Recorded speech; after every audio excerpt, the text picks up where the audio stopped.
everyone. Today we got to play Creature Comfort. So this is a brand new Kickstarter release that came out. And we were excited to get it out. I'm the one that actually ended up finding this on Kickstarter and shared it to Randy. In which case, it magically arrived. Look how that works. All right. And we got to play it at my place. With Tucker. With Tucker. So, all right.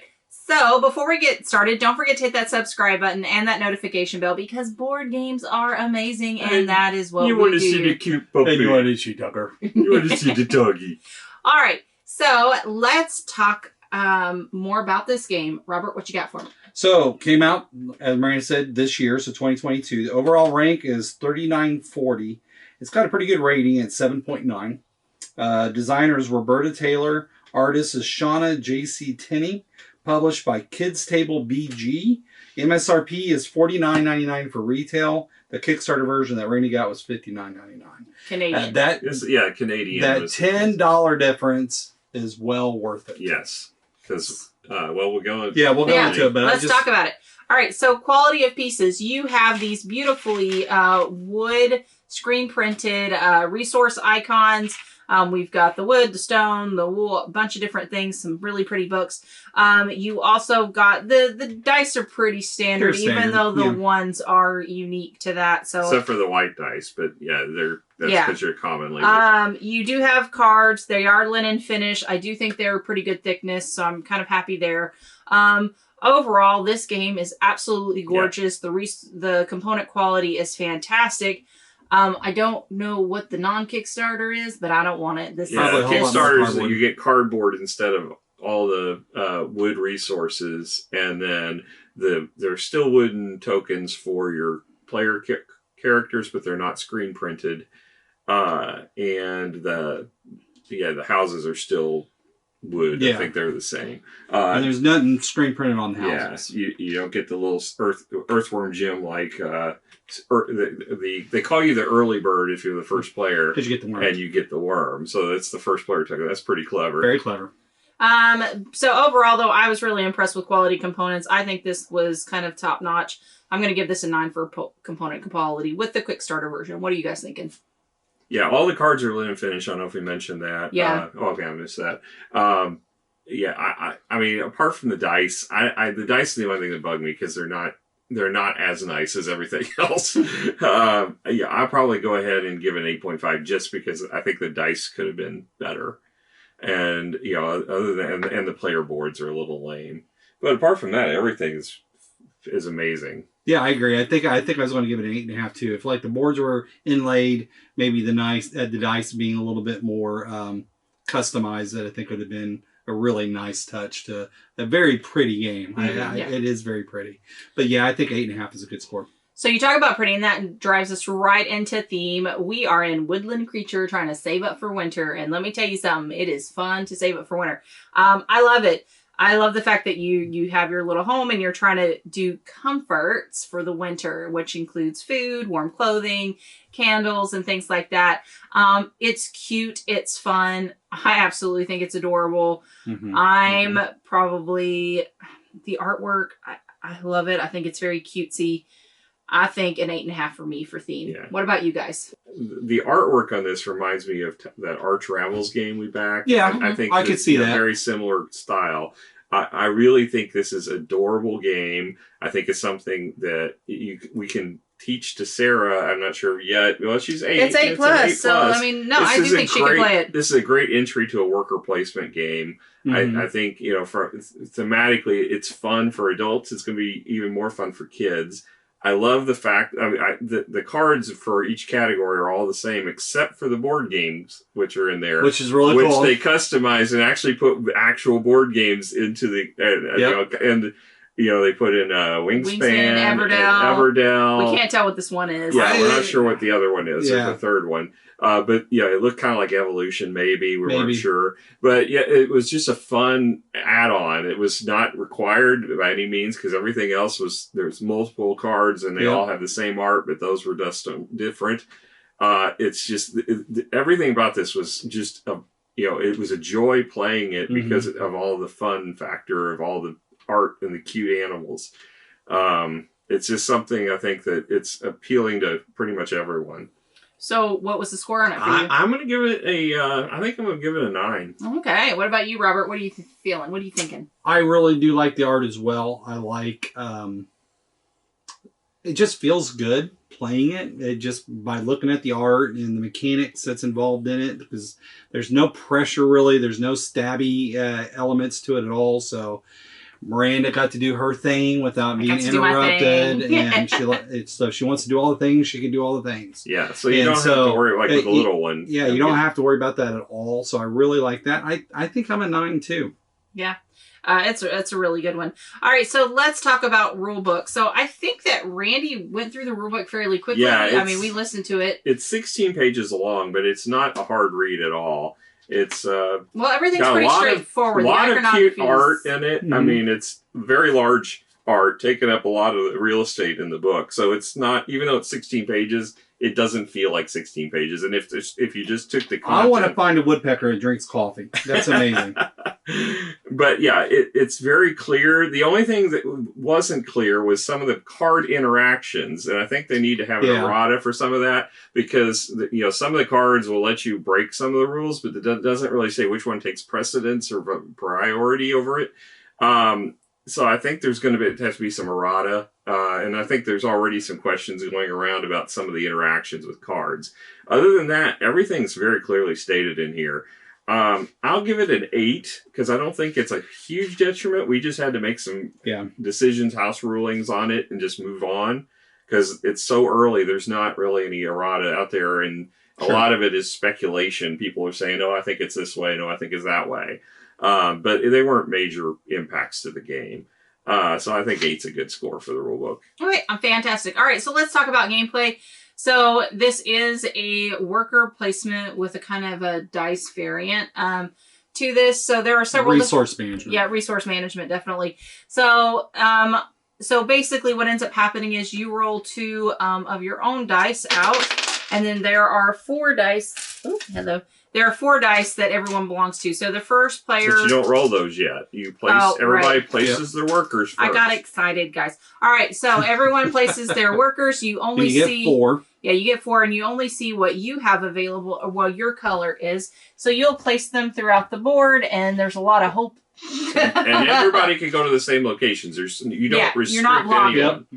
Okay, so... A little bit of risk-taking because you don't know if you'll get the right dice or not. Exactly, hope. Yeah, the only player interaction on this, per se, is if somebody's turn order is before yours, they may take the card you wanted. Right. That's about it. And it doesn't affect the gameplay so much, but there's cards that look at scoring for other people's cards. Yes. Yeah. So that's about it. Yeah. All right, so everyone placed their workers. You had your already 2, then now you're going to do this. Okay, and then say if I was first player, now I'm going to assign my dice. So... there are certain ones that have certain requirements. Like, for example, up there would be, I would only have a 2. This other one is a total of 11 or lower. You have to have like 3 dice. It's 11 or lower. The other one has to be 2 of the same. 2 dice that equals 7. Yeah. So some very specific combinations and some not as specific. Yeah. Some are just straight up, oh, you need a 3 or whatever the case may be. So you're going to have to guess, but then you're going to end up placing those dice to how, actually I have 1 there. Let's, 2. And once you place your dice, then you trigger all those actions. And you do them in any order that you want to, but you do them. And then you gather the resources. And then at the end of all those actions, if you cannot take an action, for example, you didn't get the dice for it, you would end up getting a +1, -1 token that you can alter other dice in later rounds. Okay. And that happens after all the other actions that could take place did take place. All right. And then you can build. So you'll have some comforts that you have gotten at the beginning of the game, or any of them that you have gained throughout the game. And you can play those now at this point if you have the resources that are available to you. Now, I will say, so you've got the comforts, but then you also have one of the things. So most of it's 2 areas are kind of resource gathering. One is card collection as far as comfort, grabbing your comforts to be able to play. But then over here on the side is basically upgrades that you can... workshop. Yeah. So you go to the workshop and you gain upgrades that give you special abilities ongoing throughout. So kind of strong in the very beginning. Or you can build additional places, locations for players to go. So it's similar to like a Waterdeep, where you can build additional action spaces where if someone goes there, you get a perk for it. Yeah. And there's additional scoring on some of those too. Yeah, correct. And then, so every round, there is a kind of an event card that lets you do different things, as well as in a market that has special things going on as well. We found one that was kind of bad, but the rest were pretty darn helpful. Yeah. I think that very first one was a little bit of a pain. But the rest, it's not horrible. No, none of them were horrible. But the first one was a little bit of a pain, and we had another one where if we gave a gift, we got something good in return. So that didn't hurt at all. The events not only act as a one-time effect on the round that affects multiple people, but more action. But it also gives you another action location there where you can use the dice to get specific actions. For a little bit of marketing. For markets and things like that, trading in one thing for another. So overall, I thought that was pretty good. Yeah, I mean, that's a very brief summary. It's not a very complicated game. No. To be fair. I think the thing that would be overwhelming is, how do I get the resources I need to do all this cool stuff? But once you get that, it's easy. Yeah. Overall, so the thing I like about it, the theme was so much fun. Yeah. And I love worker placement. And I just had fun, like, okay, I got to create my bread, and then I needed my soup to go with my bread, and then the stew, and so I was just gathering things that made, were making sense, and I liked it. I had a lot of fun. I did too, and it's almost like you build all this stuff, and then you can almost imagine that the creature you're playing, and for me, it was a raccoon, that, you're said and done, and now you built this nice little place, and you can imagine him just chilling for that winter, munching on his mushroom soup or whatever it is that you built, using his sewing machine to make socks, and, you just can imagine that happening. Yeah. I mean, it's funny, like, I got a barrel sauna, and it's based on other, and it was just so much fun, and, I got socks and with the ice skates, right, and those made sense, right, so just knowing that, hey, my guy's going to go ice skating later, it's kind of fun. Yeah. So I had a lot of fun with the theme with this game, and it was great. I really enjoyed it. If we talk about scores, though, this was a lot of fun. It's not heavy, crunchy like I normally like, but it's still a lot of fun and still solid, So, I don't know. What are you guys thinking? Well, like I said, I think it's a good entry-level type of game for introducing worker placement mechanics to either non-traditional gamers or traditional gamers, or to younger audiences. Now, the one thing I didn't feel was very strong was the buildings. When you built them, we never used them. I mean, nobody ever visited them. Well, I think that's kind of a detriment on us, but like I didn't have any need for books or apples. Yeah, it didn't feel like it was there. But if that thing had been wheat, I would have been all up in there. Well, maybe, but it didn't feel like those cards were that beneficial. Normally, like in Waterdeep, you build something, usually it's way better than your other standard places action spaces. I didn't feel like they were strong enough to draw anybody to them. I don't know. 2 apples and for 1 dice of any strength. If you specifically needed apples, I didn't hardly have any cards that needed apples. Right. Then that was my thing. It's like I didn't need books and I didn't need apples. So why was I going to go to those buildings? And we didn't get to go through the full deck. So but we went through a lot of cards. I mean, it's not a huge deck of cards. Yeah, we went through a lot of them. These aren't even those cards. It's these, and that's even less. So I mean, I just felt like the buildings could have been a little more powerful to attract more interaction with more them. Traffic. Yeah, because we never used them. We built them, but they just sat there. Well, I'm glad you built them. But they do give you bonuses for clearing off your board. And victory points already. If you get them all off the board, you're going to build. You're going to get 8 points. Well, plus the victory points actually on the building too. Yeah. So to say that they were useless, I don't think that's. I didn't say they were useless. I just said I think they could have been developed more. I think it'd have been nice if there was more. If they were more advantageous once they're built. Because I got much more functionality out of the bonuses I got for the ones I built in the workshop instead of the buildings. They were more functional. That's the only negative I have about this game. And that's not a big one either. It's not a huge one. It's just I think it could have been fleshed out a little more.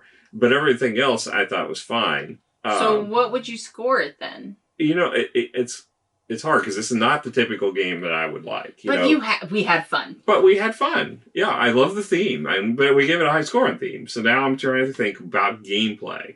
It's a simplistic worker placement game. Is it as good as Waterdeep? No, it's not as good as Waterdeep. It's a lot of fun. But it's good for what I think its function is, which is to introduce the skill of learning worker placement to a younger audience. Because if you had attack cards, younger audience is probably not going to enjoy this game. Because, they're not going to like the whole, somebody stabbing you in the back. I don't even like those, so to be fair, you don't have to be younger to not like them. Waterdeep you do. You can't say that because you attacked the heck out of me a while ago at lunch or That's dinner. Because you attacked me first. That's what you did. Yeah, well, I was watching them both, and I think they enjoyed attacking each other. So it's a little bit different when I'm going against Randy, to be fair. So in this game, though, I mean, it's cute, it's cuddly, it doesn't have any kind of tacky aspect to it. So it's going to be fun for introducing it to kids.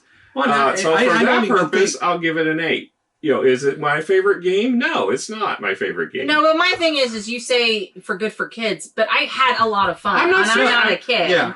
I think it's a good intro game. Yeah, just in general, it's a good intro game. I agree something with like that. Azul or something like Splendor or something like that. Yeah, and the theme is kid-friendly, And there's not that many, I'd say, worker placement, resource management that's an entry-level game. Yeah. We all think about Catan, and we all think about Century, I think, and that's really about it as far...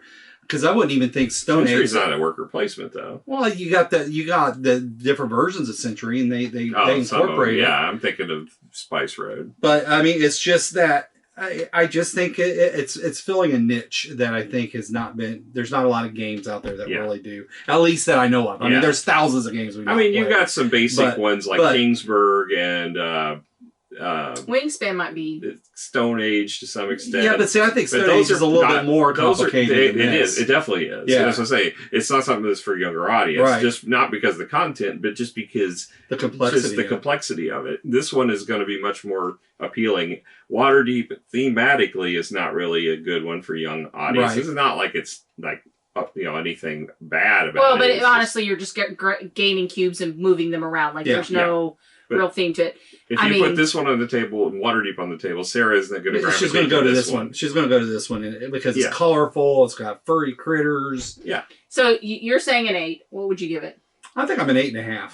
I think I liked it just a little bit more than that because of the fact that it is so approachable, and I like games that I can take with me and not know the crowd I'm going to be meeting, and know that this would be a good game to bring out no matter what level they are. Yeah.